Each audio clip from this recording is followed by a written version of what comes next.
Also filmed a pretty humorous scene right here on the lake for Desperate Housewives. It's a scene where they're trying to scatter some ashes. Some really comedic results.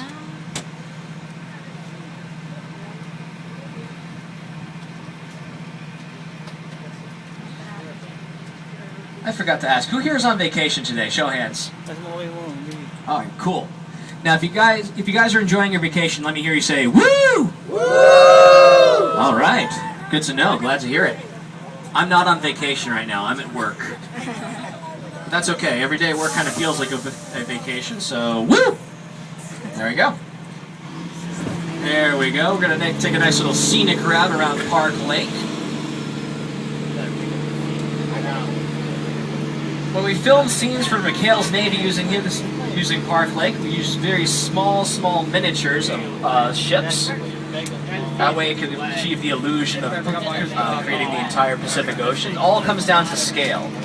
Really creates some really great effects with just tiny miniatures. Some miniatures, they're usually really tiny, often about the size of a quarter. That's actually the exact size of the Millennium Falcon for the Star Wars film series. Just a tiny quarter-sized model, very highly detailed, but achieved a very large effect on the screen. Really did. But we're gonna... we got a problem here.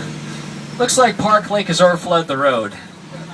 Yeah, we can't back this tram up, and we're not going to ask anyone to swim across, so don't worry. I'm just going to think here. I got an idea. It's a little crazy, but just hear me out. I'm going to need everyone's help on this one, though. I need everyone on the tram on the count of 3 to say, "Part the waters" as loud as you can. You know, like, part the... I know it's crazy, but I saw it in the movie once. I'm sure it'll work. Everybody ready? 1, 2, 3. Part the waters. Did it work? I'm going to check if it works. Hold on. Ah, look at that. Excellent. You know what? That's impressive, guys. I'm giving you guys a round of applause for that one. Really, give yourselves a hand. Really, nice job parting these waters, guys. Nice and even. Sometimes it goes a little to the left, a little to the right. You guys got some talent, though. Very nice job. So for this next part of our tour, we will be going just below sea level. So if you have any belongings on the floor of the tram, now might be a good time to pick them up because they might get a little wet. Also, a reminder to please take your seats once we start moving again. It's all for your safety. And for this particular part of our tour, we ask you to please keep your arms, legs, and everything else inside the tram as we make our way through. We want everyone back with all their fingers, all their toes. So get ready, guys. We're about to make our descent through Park Lake. Just take a deep breath. It'll be fine. I'm just going to put up the periscope right here. This is kind of where it comes. The tram kind of turns into a submarine of sorts. I wish we had a periscope. That'd be cool. Nice. Up, Steve. You're doing the right thing. Holding your breath as we go through the lake here. Yeah, this should go a lot better than one of the last times we had a tram go through here. This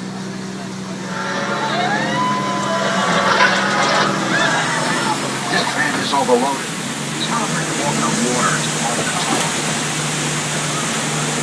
All right, now you're going to go into the water and experience what Moses did. Everybody up. 1, 2, 3. Please don't do that. Now we're passing by our property department. A prop in Hollywood is anything that's handled by an actor. It can be as small as a paperclip or as big as a grand piano. And we store all of our props and costumes right here in the back lot inside our very own prop warehouse here on the left.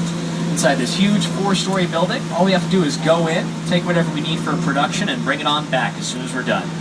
And we could use some props in this next area. Some swords, shields, spears, and maybe a chariot or two go very nicely here inside the Square of Warriors.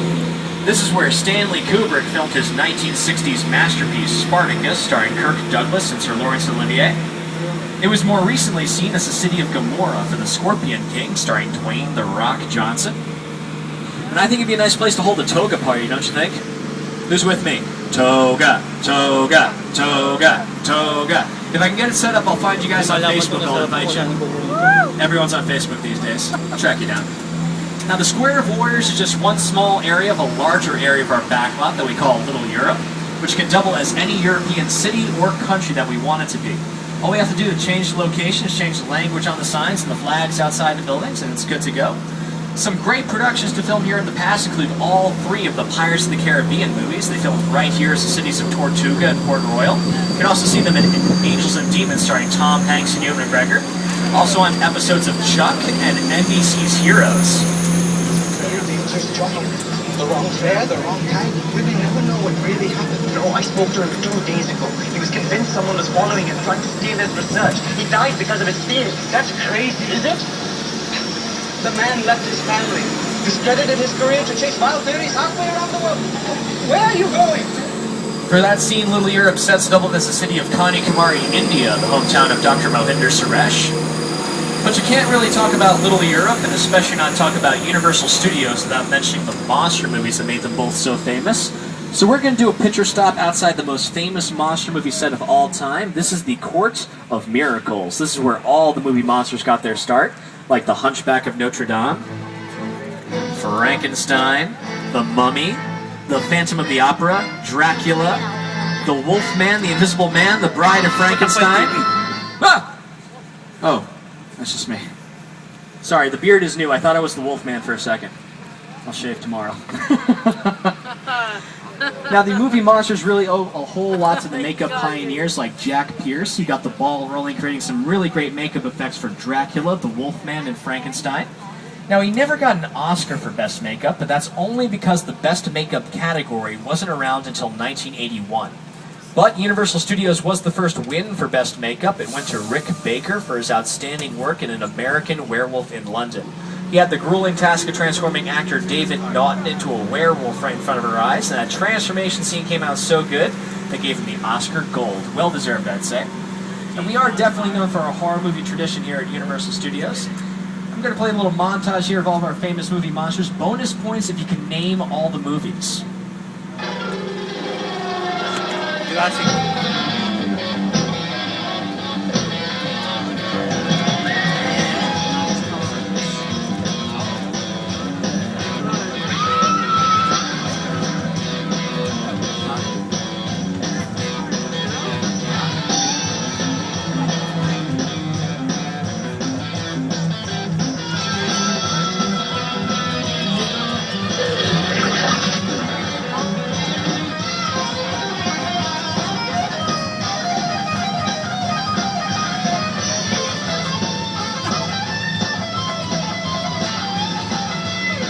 Alright guys, we got a nice little surprise for you here. So far we've shown you a lot of great exterior sets, but we're about to take you inside a soundstage to show you how we build some of our sets indoors. We just need a little bit more control of the sound and the lighting, what have you. So here we go, inside stage 50. I really wish I could tell you guys what we're getting ready to film in here. I am very excited for this production, but they want to keep it a secret, and I want to keep my job.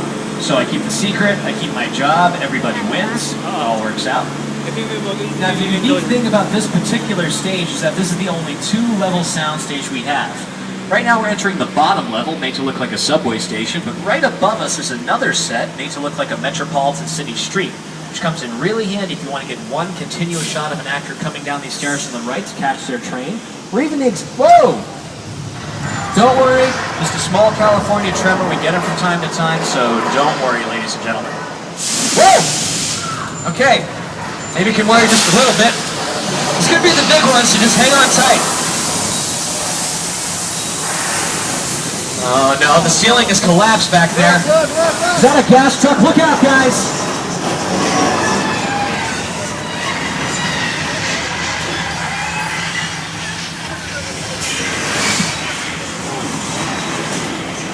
Oh my God! I'm gonna die!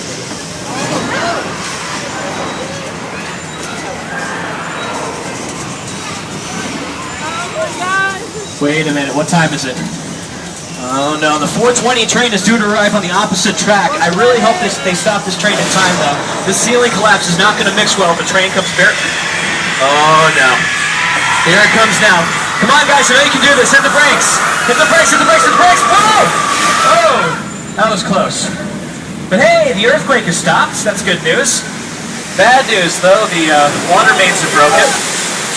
Now's a good time to tell you that your seats can double as flotation devices, so just keep that in mind as the water levels rise in this set.